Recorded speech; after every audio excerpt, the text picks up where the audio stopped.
Hello, everyone, and welcome back to the Dubcast with Dubside. I'm Andrew Lazaga. And I'm Dubside, and I'm here this week. Welcome back.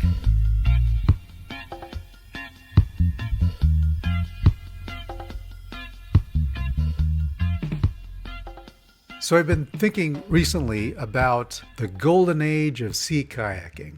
The golden age of sea kayaking. sort of implies that was the time of the past and we aren't there now. Well, yeah, actually it does. And I can appreciate that. I've heard that before. Maybe it's just me, but it seems like there are fewer people out there paddling in Puget Sound. What was the golden age of sea kayaking to you? Well, I think for traditional sea kayaking, for the Greenland stuff, there was quite a peak of activity starting in the early 2000s into maybe up to 2010 or 11 or something like that.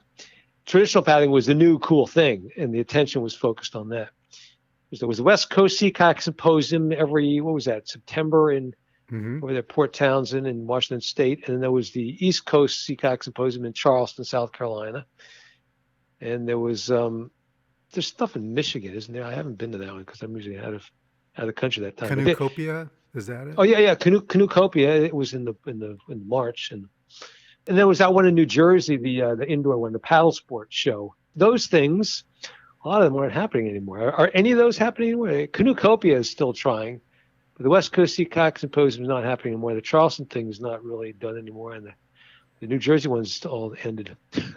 Well, see, there's a good sign that things are on the decline for sea kayaking, although the West Coast Sea Kayak Symposium was canceled quite a long time ago. I think after the 2008-2009 economic collapse. Yeah.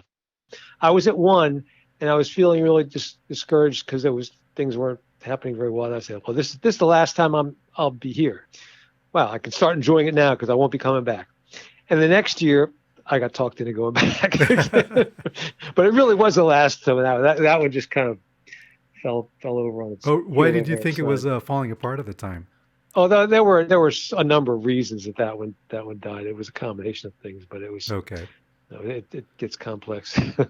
Okay. Some of that was related to the fact, the industry was in somewhat of a decline, you could say. But I would say, so if there was a golden age of sea kayaking, we can always hope that it'll come back again. If we're in it's not a decline, it's just a trough where it comes back up again. But we can blame that whole era, the end of that era, on COVID. See, once we get out of the COVID thing, we're flying high again, right? Yeah, well, gotta be optimistic. There was a renewed interest in sea kayaking and getting out on the water in 2020 with the pandemic. That's true. Yeah. People were tired of being locked inside, and they needed to get outside, and they couldn't travel. Yeah. Anyway, I have great memories of the West Coast Sea Kayaking Symposium.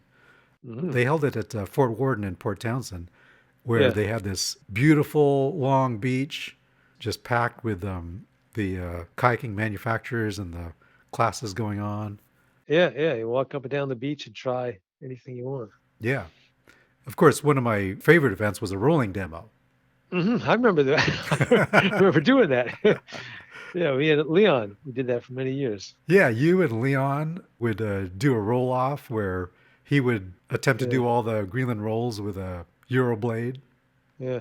And they had a really good layout there. There was like a dock or two docks headed out from the beach. And we sort of got in between the docks. So we had, like almost all the way around, 270 degrees surrounded with spectators. Yeah. And then so if somebody with a megaphone would narrate for us, we had good stuff. Yeah. I saw my first Greenland Rolling demo in that, what they call the Lagoon. Okay. And it was Chris Cunningham. Okay. Yeah, the editor of Sea Kayaking magazine. He had a really low volume, black skin on frame kayak that he had built, and you could take it apart. It had a zipper along the side, and it was basically a homemade folding kayak, and it was coated with black Elastoseal, I think, which was a roofing material. Yeah. And after I saw that, I was like, man, I need to learn how to do this stuff. Yeah. So, what else do you remember about that symposium? Well, I used to have the ropes set up. We had a portable rope structure. We used to set up there along part of the beach there. We had ropes demonstrations going on. Remember when Sterling Donalson came and brought your custom ice cap? Oh yeah, I should tell that full story sometime. But yeah, he made one. He said he wanted to make it special, and he would get a guy like an airbrush artist guy to do some cool thing. And I said, all right, well, Yeah. whatever. And so when I got it, this guy had taken a photograph of me and airbrushed, using the photograph to basically airbrushed my face right on the front deck of this kayak, all in black. And then he had underneath it, like, it said Dubside, but just sort of under the gel coat. If you turn the light a little bit, you could see it said Dubside, but normally it just looked all black unless the light reflected just right. When I went there, he said he would have it at that event for me, so I knew it was coming. So I was busy teaching or doing various things, and somebody said, "Oh, have you seen your kayak yet?" I said, "Oh no, I don't have to go find where it is." And he goes, "Well, it's down on the beach, the one with the crowd around it." Yeah, that was a pretty cool kayak, optimized for rolling. Mm-hmm. The question is interest in sea kayaking on the decline, or is it just because we don't have these big symposiums anymore? Well, I was looking at a couple things. One, if you look onto Google Trends, you can put in keywords and it'll show you the interest over time. And if you put in sea kayaking, the peak was in 2004. Okay. Yeah. But definitely after 2008 or 9, interest had declined. But it always peaks in July. And recently I found an article by Bryan Hansel, who writes a lot about sea kayaking. I used to follow his blog pretty regularly. Right. This article is titled Sea Kayaking on the Decline and Canoeing Bounces from July. So this is what he says about sea kayaking in his article. In the biggest disappointment, sea kayaking declined by 5.4%. This follows a number of years of declines. It has declined in participation by 19.7% since 2016. While the report isn't specific on the reasons behind the decline in sea kayaking, it isn't hard to see accessibility to newcomers as one of the reasons. The entry price into the sea kayaking world is steep, and the knowledge requirement is steep. If the sport is to grow again, it will need a large outreach push. I wrote about sea kayaking marketing back in 2012 and how it has tended to show sea kayaking as an extreme sport with surf, big waves, and big conditions. This isn't what most people want from the outdoors. It doesn't surprise me that after years of being depicted like this, that the sport is in serious decline. I don't see this as turning around anytime soon. Anecdotally, and based on some internet forums, I've seen sea kayakers act in unwelcoming ways to newbies. So there you go. It's an interesting perspective that in depicting sea kayaking as a extreme sport in surf and rock gardens and that sort of thing, it may have discouraged people from going into it. Yeah. Well, there's a balance between that and making it seem like anybody can just go sea kayaking with no special training, and then they get into trouble when you read about them in articles where somebody got in trouble, might have died. There's the two extremes there. But one way you can look at that is there are those folks who the attraction to something is that it's some esoteric thing that nobody else in the mainstream does. In that sense, if that's your focus, who cares what the trends are? I'm just going to go kayaking by myself because I like to do it. If nobody else is doing it, that's just fine with me. So a number of kayakers I know, they're sort of independent types. So, following the crowd is not where their focus is anyway. So they're talking about a decline in things doesn't really bother them. I once gave a talk. Sea Kayak Georgia had me do a presentation, and I was talking about, what's the next big thing in kayaking, and just analyzing how that works. And so one of the hindrances to kayaking is it costs money. You have to buy a kayak, and if you want the cool sea kayak, it's going to be a bit of a layout. So if innovation in, say, materials that made a kayak considerably cheaper, or one that was considerably lighter to have to pick up, put on top of your car. Yeah. Technological breakthroughs can change the sport dramatically. Like they didn't have snowboards before snowboarding, but somebody came up with this thing, and then it opened up a whole new sport in that regard. So that can drive changes in the whole sport. So we never know what might come down the road there. There's some impetus to enter this activity into the mainstream, introduction into the mainstream, awareness of it. So if you look at what that whole Hunger Games movie series did for archery, kids suddenly saw, this movie with these people shooting bows up and thought it was so cool. And then that whole sport got a big, huge interest level rise that's interesting. because of that. So, Deliverance made it back in the 70s, made everybody aware of this whole whitewater thing. Something like that could happen to sea kayaking, or could not happen to sea kayaking. We don't know. Yeah. You just don't know what the future will bring. Yeah. But we'll keep on doing what we do, traditional Greenland style. It's always been fringe, so it doesn't really matter if it's popular or not to us. We'll keep doing it. Yeah. All right. So what do you have for us this week? So this week we're back in Greenland, and this one actually covers a time period of talking about one person who I saw him several different times over the years, and you can see sort of the development of things happening. This guy, Jens Peter Kielsen, pretty cool guy. The music in this one is interesting. It's got a little bit of story, a little drama with it that you'll hear as you listen to it. All right. Very good. So I'm going to hit play here and let's get on with it. Okay.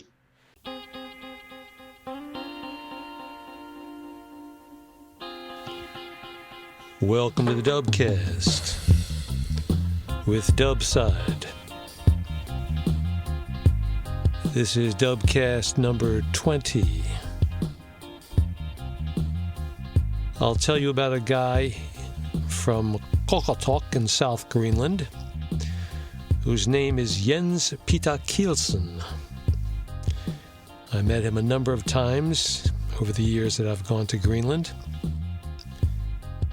And I have a piece of music that ties directly to him.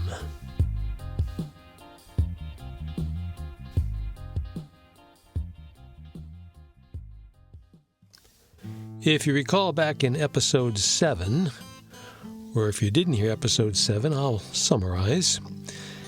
In 2004 was the first year I went to the Greenland competition, and that year Sherry Perry, another American who was very interested in Greenland kayaking and went on like I did to make a profession out of it.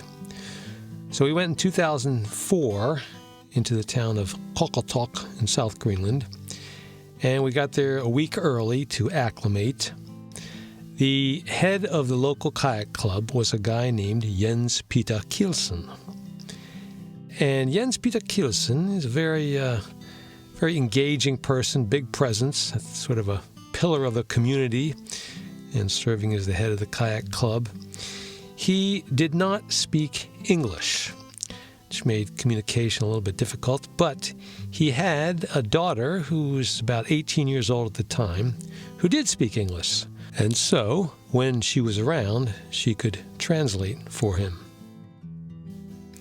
As head of the local kayak club, when the national kayaking competition is held in that town, it creates a lot of work for the kayak club itself, and that responsibility lies on the shoulders of the head of the kayak club, which in this case was Jens Peter Kielsen.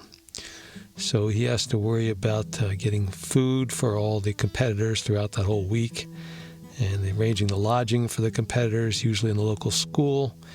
And there's race courses to be set up, and various pieces of equipment, and the containers, the shipping containers with the equipment from the other teams that arrive in the harbor. And there's a lot of logistical things and potential headaches that occur. So Jens Peter Kielsen was very busy that whole week. But when he had time to talk, I discovered that him and I were born the same year, making us the same age, which was something to bond over. He had a big smile and a hearty handshake whenever I saw him. Jens Peter's daughter, whose name was Bibi, was planning to compete in the competition. So this being the week before, we were able to watch him help his daughter train and practice for the rolling competition. And Bibi, she did, I looked later, she got, I think it was 38 points in the rolling competition, which is, she's not an expert, but 38 points, that's, a couple rolls, side scull, standard roll, elbow crook, shotgun roll, maybe a Norsok roll or two, and speed roll, something like that. You get about 38 points. So watching them coach her in the rolling was somewhat educational for us, because this is Greenland. And you don't have somebody standing in the water, up to their chest next to the kayak to bring them up if they miss the roll, because that water is cold. So they had a system where a guy has maybe hip waders boots on or chest waders, and will go in maybe just to his knees or a little past his knees, but in the shallow stuff, and hold the kayak out where the cockpit is in a deeper spot in the water. So they can sort of pull them back and bring them up if they have to, but they're not right next to the person. And I can see how intimidating that would be. That water is so cold, and missing a roll, the extra time you're underwater, that cold works into through your pores, through your face. So it's a steep learning curve. And Bibi was valiantly trying as best she could, but it didn't seem like she was loving being in that cold water for all that long. Now, as I described in the past, there are rolls that use the paddle, and then you move up to the rolls using the little throwing stick, and then you go to the hand rolls. Well, the throwing stick, or the Norsok, as we call it, I had made one to bring to Greenland, and there's no real size restrictions or requirements. You can kind of make any shape you want. If it's vaguely like a Norsok and you roll with that counts. So I had one in about the right shape, and I had taken to putting the names of the 30 rolls, 30 at the time, it's now 35, writing them on this Norsok and writing them in Greenlandic. And that takes some planning, because they're long words, so you have to write kind of small. And I'd used a wood-burning engraving tool to write them all the way down the length of this Norsok across each line. And then I think I, shellacked or put some varnish over top of that. So it was a nice looking little thing. And I was carrying that around with me all the time. I had a thing with a back pocket on it, a jacket. I could stick it in the back pocket, and the Greenlanders were noticing it. I found it interesting. Wow, this guy wrote them in Greenlandic and put it on his throwing stick. That's kind of cool. I used that Norsok in competition, but I didn't really have to look at it because I had pretty much memorized the list in the order that they go in. But I've seen in Denmark, subsequent to that, many years later, the rolling competitions they would do there, guys would take the rolling list on a piece of paper and then laminate that to make it waterproof, and just stick that under the deck lines of the kayak. Which is the same idea, just having notes in front of you, but it doesn't look nearly as elegant as on a Norsok. Now, I described before how the winner of the championship in the men's and women's category is known as the Qaqortoq, or we translate that to English as the Kayak Man of the Year and Kayak Woman of the Year. But there's also a team trophy, and there's a method of calculating. I think it's how many medals the team gets. With each town has a team, so the team that's calculated to weigh the gold medals count more than the silver medals and the bronze medals. But anyway, you add up all the medals that your team has gotten, and then whoever has the most in the way they're weighted wins the team trophy, the team title. I think there's a separate one for the children under 14 or so, and then in the adults category as well. So the strongest teams in Greenland are generally from way back have come from either Nuuk, the big town, or Sisimiut, that's where Muligat comes from, or Ilulissat up north, where they have all the icebergs and all the tourists like to go. And Qaqortoq is kind of always been on the second tier. It's hard for them to field a team that gets enough medals for them to win the title. So, but they're trying. They've got a strong team, but it's not quite as strong as those top three. And Jens Peter Kielsen, he was not competing because he had so much to take care of with running the whole competition as the local head of the local club, that he didn't want to take the time to get in the water and do any of the events. But he was still very concerned about, if his team could win, if he could field enough competitors making enough medals to win the title. Would have been very nice. But I don't think they did that year. I think it was Nuke still got way ahead of them in the medals won for the title of winning team. At the final day of the competition, they have a dinner after they've done all the events. Have a big dinner, like a banquet kind of thing. They bring out all this great food, and they hand out all the remaining medals. Then they declare the winning man and woman and the winning team, and people get very excited. There's a lot of screaming and shouting and cheering. But for this final dinner, everybody gets dressed up in their good clothes. You don't have to get dressed up, but people tend to go in for it if they have something nice to wear. And there's a national Greenland costume outfit that the women wear. That's this beaded top piece that's very laborious to make these things in special sealskin, skin boots and all sewn very carefully. If you see pictures of that, it's quite impressive. So some women get dressed up in that, but not everybody has an outfit like that. And it's common for people to wear some piece of jewelry, like a necklace thing, out of some of the animals they have up there. So you have somebody with a seal claw on a little necklace around the neck, or there's ones that's a polar bear claw. I've seen some people with these really big polar bear claws. Must have been fearsome animals when they were alive.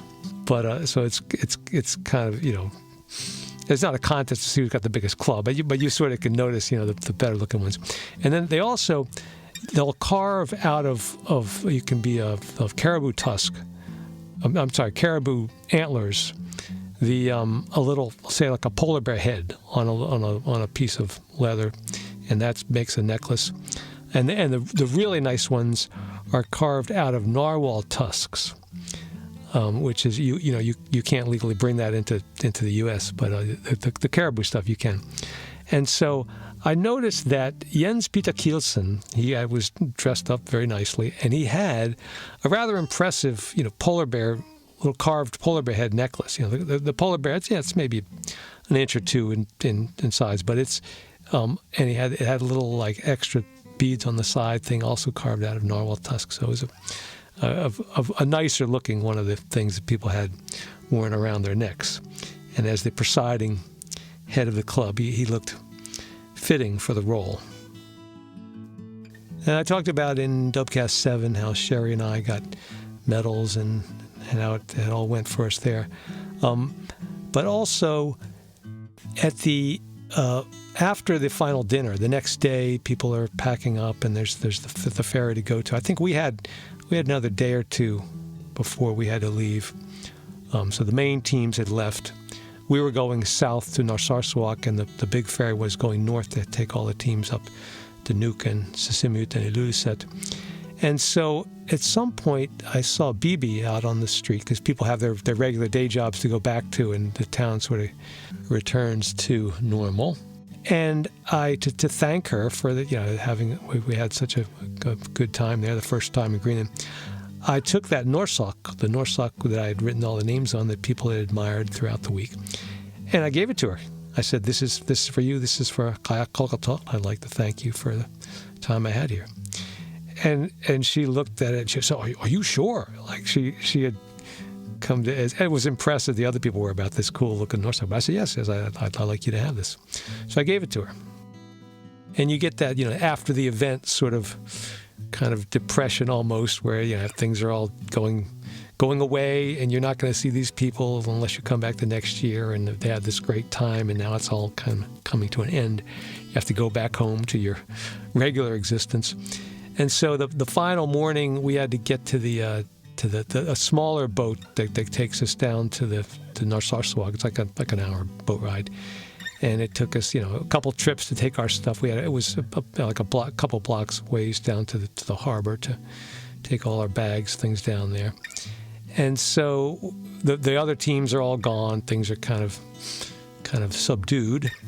And suddenly, in the parking lot, comes zooming around, a pickup truck comes, and out jumps Jens Peter Kielsen. And big smile as usual, and he comes up to me, and then he had something to say to me, but he had to find somebody to translate. So somebody else on the ferry, there was some Swedish woman or somebody there. So she can say, he grabs her and he talks to her in Danish, and then she says to me, he would like to tell you that next year he wants you to come and be on their team on Qajaq Qaqortoq. And then Jens Peter Kielsen takes that polar bear necklace carved out of narwhal tusk right off his head and puts it around my neck. And I was quite touched. And that was, I had time to get on the ferry, time to go, and that's how he said goodbye to me. Well, then I was in Denmark for a bit before going back to the U.S. and realizing that I am not supposed to take a piece of narwhal tusk back to the U.S. because there are laws against that. They don't want to decimate the population of narwhals. Same as the situation with elephant ivory. You wipe out the elephants if people all want to get ivory. And so I would note that the Greenlanders they hunt narwhals sustainably. They eat the meat, and they have restrictions on how many they take, and they've got that covered. They're not in danger of killing all the narwhals, despite what some of the animal rights people would think. But I didn't, in order to comply with the spirit of the law, I didn't want to, if I would wear it around in the U.S., say, see, I've got a narwhal tusk carving, and, that would create the demand for it. So I decided I'll have to leave it in Denmark. It's perfectly legal to have this in Denmark, in Scandinavia. So I left it with somebody in Denmark, and I think I also left I leave from time to time like a wetsuit or some neoprene booties or other things that I don't have to keep carrying back and forth if I can help it. So, and over the years, I would go to, in Copenhagen, different people. I knew somebody who stayed at their house a couple times, and they either stopped kayaking or moved out of Copenhagen, so I'd find somebody else. And the Danes, I found very hospitable and very open to let you stay at their place, and had very, very nice people as hosts. And so from year to year, like I would when I came back to Denmark, then I would get the narwhal tusk polar bear head necklace, and then I could bring it to Greenland. And the next couple of years, Jens Peter Kielsen, it was in a different town. He wasn't at the competition. He didn't come with Qajaq Qaqortoq, so I didn't see him. But it was several years after that. I went back to Qaqortoq, and by then he had stepped down as the president of that club, and he got involved in other things as people do. But after some years, I remember going back to getting to the people in Copenhagen that I left my things with, and I asked them. I got the wetsuit or something I had there, and I asked them, "What did you remember? I had in an envelope. I had this little polar bear necklace thing," and they didn't recall that I'd given them that. And I said, "Are you sure?" And I couldn't remember if I left it with somebody else and didn't get it the year before. And in the end, I lost track of that the nice little polar bear necklace. I do not know to this day where it ended up. Maybe it'll turn up again somewhere. But that is what became of that very touching gift that Jens Peter Kielsen gave to me. But the Greenlanders aren't that concerned about you taking care of their gifts. When we got back to Qaqortoq, I didn't see that the Norsuk that I had written the names on. It was I don't know what happened to that. It's kind of different from in the time I was in Japan. I've been warned. In Japan, if somebody hands you their business card, you must take it with both hands and look at it carefully and admire it, and then maybe put it in your top pocket and pat your pocket very carefully. And you got to fuss over the business card. It's a tremendous insult if you just shove it in your pocket and say thanks. The Greenlanders aren't like that. You can just say, all right, whatever, Nice North sock. Yeah, cool. And if you don't have it the next time they see him, it's not a big deal. So I wasn't concerned about that. Well, I did see Jens Peter Kielsen from time to time here and there. I think the year that James Mankey and James Roberts were there, it was in Qaqortoq, and they were making a deal with him on.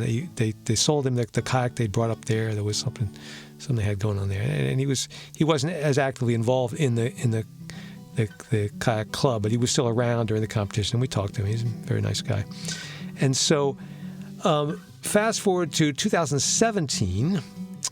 It wasn't in Qaqortoq, the competition, but remember, if you recall, I talked about the Tivoli Amusement Park in Copenhagen, where they have the music.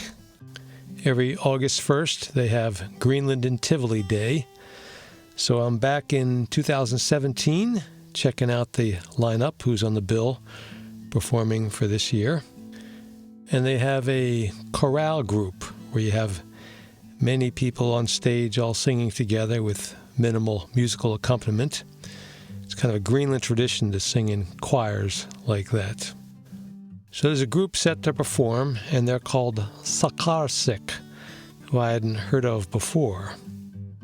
I believe that is the name of a mountain, or a tall mountaintop outside of Qaqortoq. So in this group, they're singing. It's all men from Qaqortoq. 15 guys on stage. They had somebody with a guitar to keep them in key, a little accompaniment sometimes, and singing as a group together. And it sounded it was well done, well performed. I was there with my video camera, and I recorded some of it, and so I can actually give you a little sample of it. It sounded a bit like this.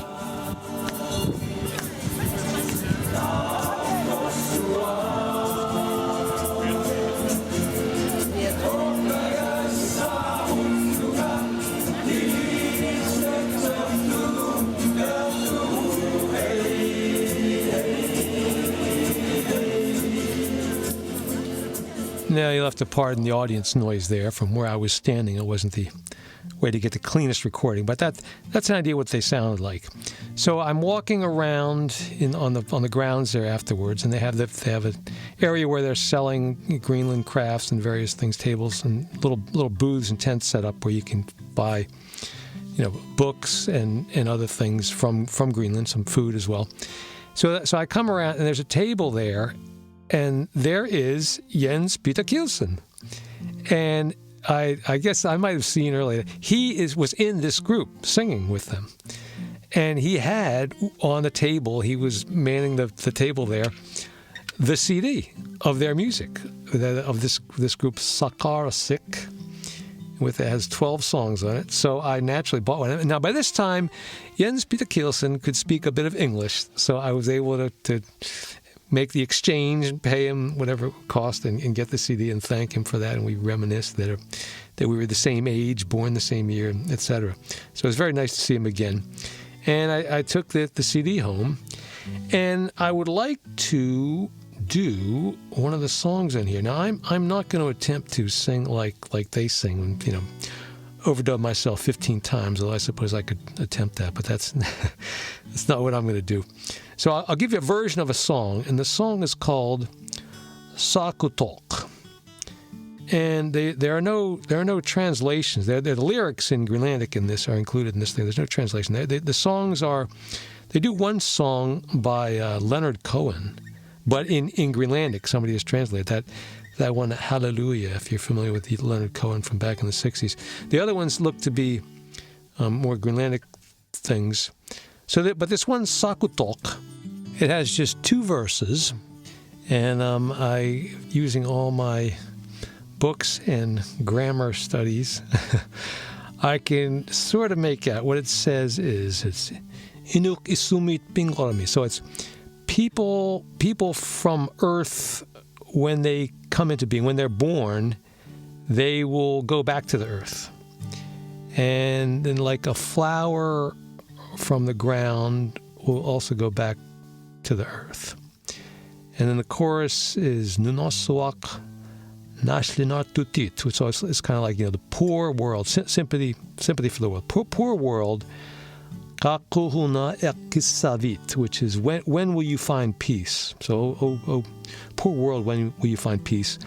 And then the second verse, I think it's Sakutok is soldiers. So soldiers who have gone to fight, they will often not be returning again.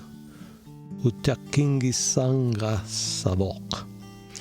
And then meranguita, children will be wondering about what they're going to eat. Children will be hungry, and then they'll be wondering about missing the parents, I guess.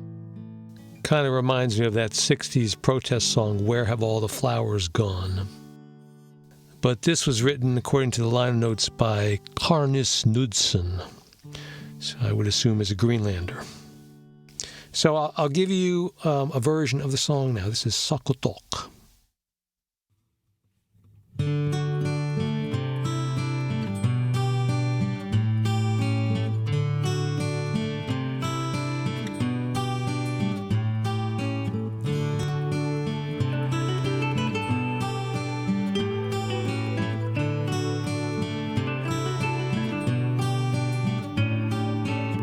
Inu isumit pingorami isungo kisavok nasoshlu isumit nasimasok isungo kisavok nunasuak nashdinatutit Qakuhuna ekisavit Nunasuak Nashinatutit Qakuhuna ekisavit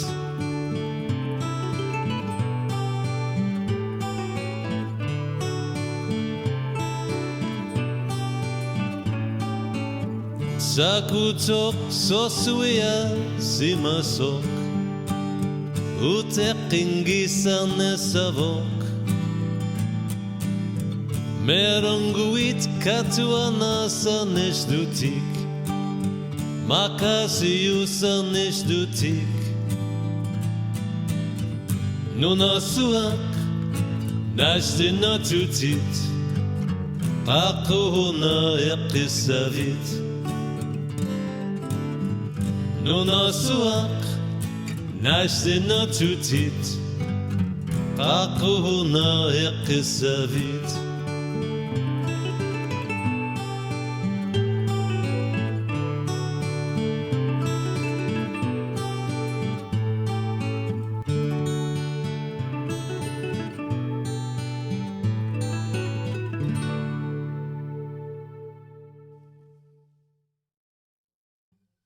Now, normally this is where I'd tell you to support these fine musicians, but in this situation, I am at a loss to tell you how to get this music.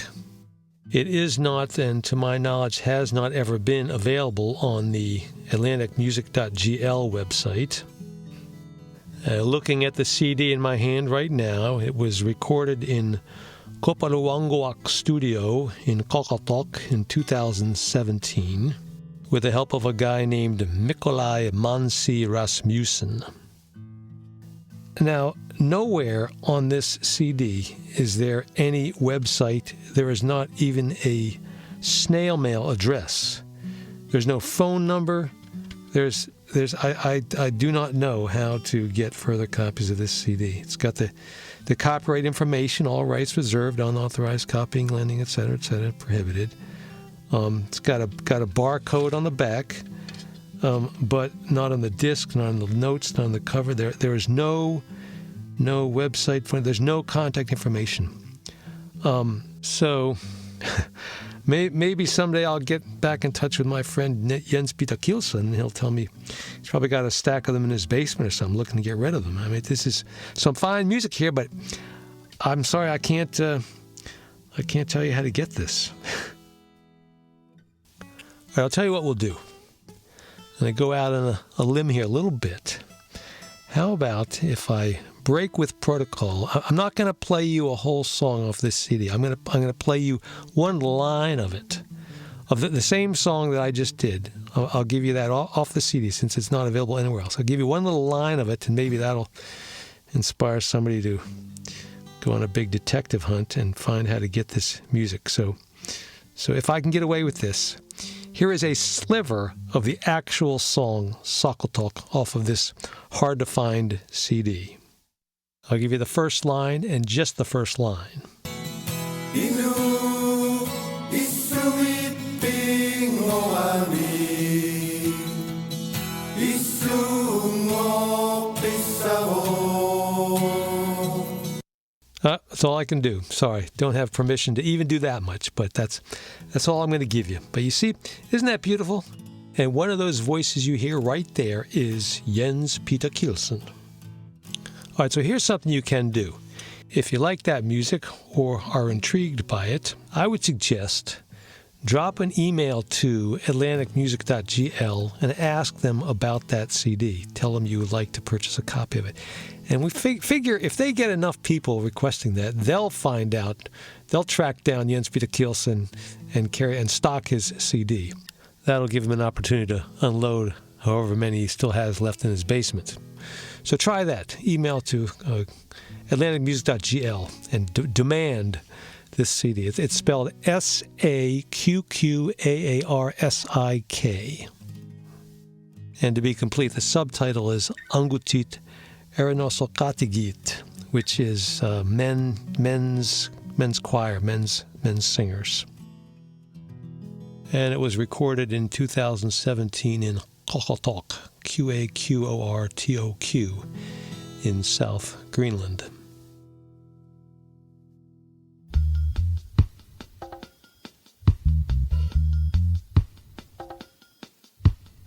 So that'll do it for episode number 20 of the Dubcast. Ending on a little scavenger hunt idea there. See if you can find that CD.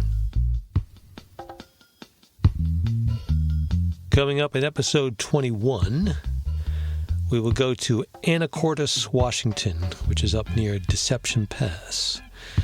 And I'll tell you about the Aleutian kayaking tradition from the people who lived off the islands on the south side of Alaska. And we'll meet a guy named Corey Friedman.